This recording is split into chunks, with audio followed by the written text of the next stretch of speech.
Berbulan-bulan bertahan, sanajan jarang kontekan, saling kabar saperluna, bari lewat dunia maya.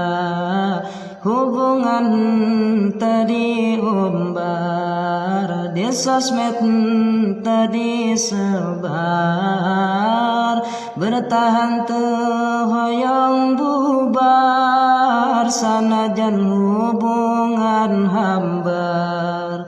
Tapi pas hampir satahun, abdi ngadadak ngalamun, tos lami abdi bersabar, cinta nu dijaga bubar.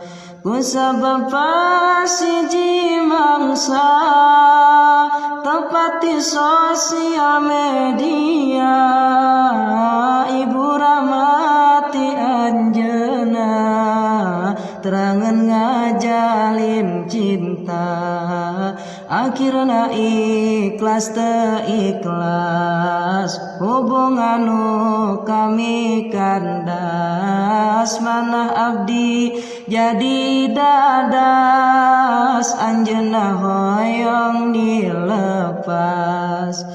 Abdi jadi sering bengong, perih batin teu bohong, neme abdi ngenar cinta, tapi perih pas akhirna. Sanajan berat kacida, ngalepaskeun nu dicinta, turutkeun pun ibu rama, mugi anjeun bahagia.